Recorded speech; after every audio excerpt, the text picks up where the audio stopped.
कार्तिक मास महत्तम अध्याय 3।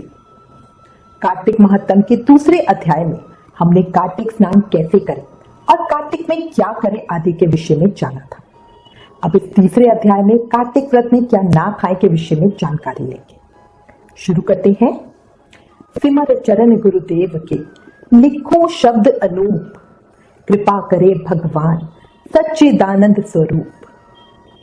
ब्रह्मा जी नारद मुनि से बोले, हे मुनि श्रेष्ठ, कार्तिक मास आने पर निषिद्ध वस्तुओं का त्याग करना चाहिए। तेल लगाना, पर अन्न भोजन करना, तेल खाना जिसमें बहुत से बीज हो ऐसे फलों का सेवन तथा चावल और दाल, ये सभी कार्तिक मास में तज्जे हैं। मतलब व्रती मनुष्यों को शहद, कांजी, दाल, तेल, कच्चा भोजन, दूसरे का अन्न तथा किसी प्रकार का तामसी भोजन नहीं करना चाहिए। रविवार को आंवला ना खावे। देव, वेद, गौ और ब्राह्मण की निंदा ना करें। मांस आदि का सेवन ना करें। मिट्टी में उत्पन्न हुए नमक, मसूर, बासी भोजन, तांबे के पात्र में डाला हुआ दूध, केवल अपने लिए ही पकाया हुआ भोजन आदि नहीं खाना चाहिए। ये सब मांस के बराबर होते हैं। लहसुन, प्याज, फूल गोभी, मूली, लौकी, गाजर, जंगली घिया, बैंगन, पेठा, दोबारा पकाया हुआ भोजन भी नहीं खाना चाहिए। दुर्गंधित पदार्थ, समुदाय, संस्था आदि का अन्न, वैश्या का अन्न, ग्राम पुरोहित और शूद्र का अन्न और सूतक का अन्न, श्राद्ध का अन्न, रास वाला स्त्री द्वारा दिया हुआ अन्न, लसोड़े का फल, ये सभी त्याग देने योग्य है। रास वाला स्त्री, मलेच्छ, पतित, पाखंडी आदि से वार्तालाप नहीं करनी चाहिए। इन तिथियों में इन एक एक चीजों का भोजन नहीं करना चाहिए। एकम को पेठा, दूज को बैंगन, तीज को फूल गोभी, चौथ को मूली, पंचम को बेलफल, छठ को कलिंदा, सप्तमी को आंवला, अष्टमी को नारियल, नवमी को जंगली घिया, दशमी को परमल, एकादशी को बेर, द्वादशी को मसूर, त्रयोदशी को पान, चतुर्दशी अथवा अमावस्या और पूर्णमासी को फली का साग नहीं खाना चाहिए। कार्तिक में केवल नरक चतुर्दशी, दिवाली के एक रोज पहले, उस दिन शरीर में तेल लगाना चाहिए। उसके सिवा और किसी दिन व्रती मनुष्य तेल ना लगावे। पलाश ब्रह्मा जी के अंश से उत्पन्न हुआ है। जो कार्तिक मास में उसके पत्तल में भोजन करता है वह भगवान विष्णु के लोक में जाता है। पीतल के रूप में साक्षात भगवान विष्णु विराजमान है, इसलिए कार्तिक में प्रयत्न पूर्वक उसका पूजन करना चाहिए। जो लोग कार्तिक मास में स्नान, जागरण, दीपदान और तुलसी वन की रक्षा करते हैं वे भगवान विष्णु के स्वरूप बनते हैं। जो भगवान विष्णु के मंदिर में झाड़ू देकर स्वास्तिक आदि मंगल चिन्ह बनाते हैं और भगवान विष्णु की पूजा करते हैं वे अमर फल पाते हैं। कार्तिक में केला और आंवले के फल का दान करें और शीत से कष्ट पड़ने वाले ब्राह्मण को कपड़े दें। इतनी कथा सुनकर नारद जी पूछने लगे, हे ब्रह्मदेव, अब आप मुझे उत्तम देवता का पूजन बताइए। तब ब्रह्मा जी कहने लगे, हे पुत्र, गंडकी नदी के उत्तर की ओर गिरिजा के दक्षिण में 40 कोस की पृथ्वी महाक्षेत्र कहलाती है। वहीं पर ही शालग्राम तथा गोमती चक्र होते हैं, जिनका चरणामृत लेने से मनुष्य मुक्ति को प्राप्त हो जाता है। अब चरणामृत लेने का मंत्र कहता हूं। ओम अकाल मृत्यु हरण सर्व व्याधि विनाशनम विष्णु पादोदकम पीत्वा पुनर्जन्म न विदिते। इस मंत्र को पढ़कर भगवान शालग्राम का चरणामृत लेना चाहिए। शंख में भरा हुआ व भगवान पर चढ़ाया हुआ जल अंग में लगाने से सब प्रकार के रोग दूर हो जाते हैं और पापों का नाश हो जाता है तथा मनुष्य मुक्ति को प्राप्त हो जाता है।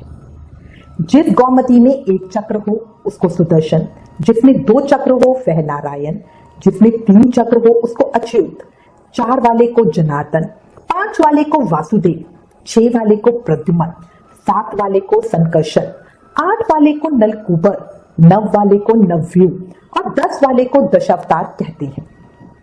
इनके दर्शन मात्र से मनुष्य मुक्त हो जाता है।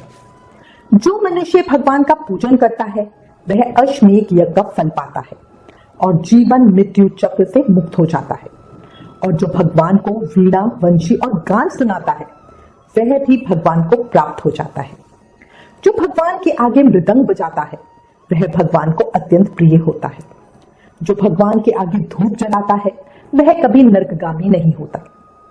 पूजन चाहे मंत्र से हीन हो चाहे क्रिया से हीन हो, परंतु जो भी कर्म श्रद्धा से किया जाता है वही पूर्ण होता है। इतना कह के ब्रह्मा जी कुछ क्षण के लिए रुके, फिर पुनः बोले, आप कृच व्रत आदि के विषय में कहता हूं। एक समय भोजन करने से बाद कृच, 3 दिन सायकाल और 3 दिन प्रातः काल भोजन करने से अति कृच व्रत होता है।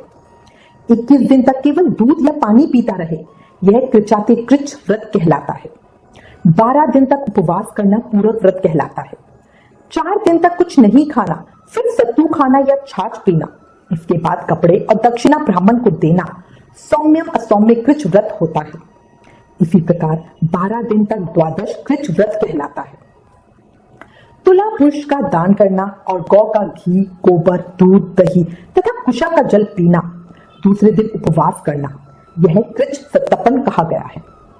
3 दिन तक गौमूत्र, 3 दिन तक गोबर, फिर 3 दिन दही, फिर 3 दिन दूध, फिर 3 दिन तक घी खाएं, यह संतापन व्रत है जो सब पापों का नाश करने वाला होता है। इसी प्रकार गूलर, कमल, बेल, इनके पत्ते या कुशा का जल प्रतिदिन पीने से उन कृच व्रत होता है और 3 दिन उपवास करके पहले लिखी हुई वस्तुएं पिए तो पूर्ण कृच व्रत होता है। कार्तिक शुक्ल चतुर्दशी को भगवान का पूजन करना चाहिए।